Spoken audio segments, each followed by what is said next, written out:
Hello बच्चों, कैसे हैं आप। आज हम पढ़ेंगे चंदन हिंदी पाठ्य पुस्तक कक्षा 4 का पाठ 3 तमिलनाडु के प्रतीक। इस पाठ में हम तमिलनाडु के प्रतीकों के बारे में जानेंगे। तो चलिए हम पाठ शुरू करते हैं। नटराजन अपने घर के सामने वाले बगीचे में खेल रहा था। उसका दोस्त रामास्वामी भी उसी के साथ खेल रहा था। दोनों को खेलते खेलते काफ़ी देर हो गई। तभी नटराजन के दादाजी की आवाज़ सुनाई पड़ी। अरे नटराजन, नहाना खाना भी है या खेलते ही रहोगे? बहुत देर हो रही है। अभी आया दादाजी। नटराजन गेंद पर बल्ला जमाते हुए बोला। नटराजन की बात सुनकर दादाजी वापस घर लौट आए।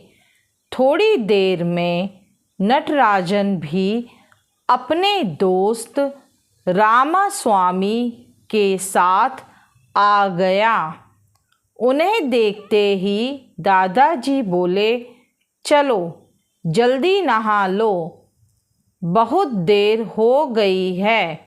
फिर सभी लोगों ने स्नान किया और खाना खाया।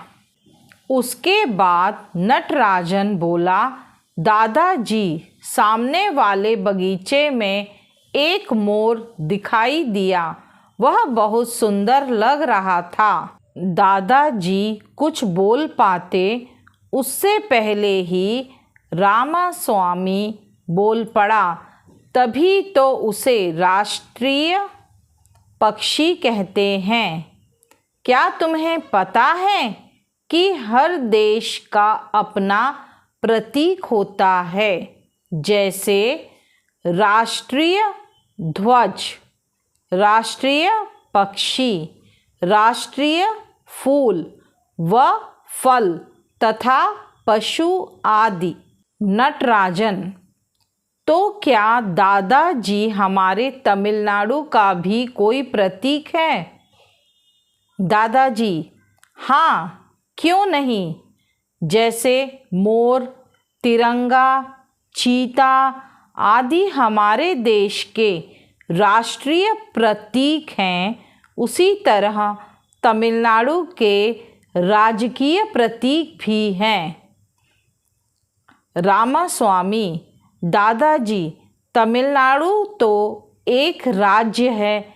यह भारत के मानचित्र में किधर है? दादाजी, हाँ, रामास्वामी, तमिलनाडु भारत के दक्षिण में है। दक्षिणी भारत के और भी राज्य हैं, जैसे केरल, आंध्र प्रदेश आदि। नटराजन, दादाजी, फिर तो तमिलनाडु के भी राजकीय प्रतीक होंगे।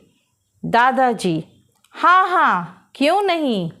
यहाँ का भी राजकीय पक्षी है। रामास्वामी, तो दादाजी, यहाँ का राजकीय पक्षी कौन सा है और इसकी क्या विशेषताएं हैं? रामास्वामी और नटराजन की उत्सुकता समझकर दादाजी ने कहा, बच्चों, तमिलनाडु का राजकीय पक्षी एमरलैंड डोव है। इसे पन्ना कबूतर भी कहते हैं। यह सुंदर पक्षी मुख्य रूप से थाईलैंड, इंडोनेशिया, म्यांमार, मलेशिया एवं फिलीपींस में पाया जाता है।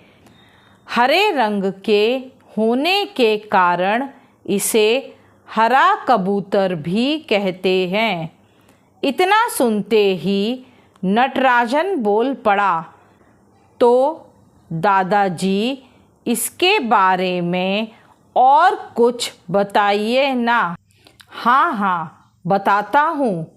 इस पक्षी के पंख चमकीले होते हैं तथा पूंछ काली होती है।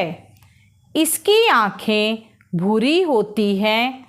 इसके चोंच और पैर लाल रंग के होते हैं। रामास्वामी: दादाजी फिर तो तमिलनाडु का राजकीय पशु भी होगा। दादाजी: हाँ बिल्कुल है। नीलगिरी तहर यहाँ का राजकीय पशु ही तो है। नटराजन: तो दादाजी इसके बारे में भी कुछ बताइए ना। हमने तो इसे कभी देखा ही नहीं है। दादाजी: बच्चों, नीलगिरी तहर पहाड़ी बकरी की तरह दिखाई देता है। इसकी सींगें 30 से 40 सेंटीमीटर तक ऊपर की ओर वक्राकार होती हैं। इसके शरीर पर भूरे रंग के भद्दे बाल होते हैं। ये तमिलनाडु के पश्चिमी घाटों एवं नीलगिरी की पहाड़ियों पर पाए जाते हैं। इनकी ऊंचाई लगभग 1 मीटर तथा वजन 80 से 100 किलोग्राम तक होता है। नर तहर भूरे रंग के तथा मादा तहर ग्रे रंग के होते हैं।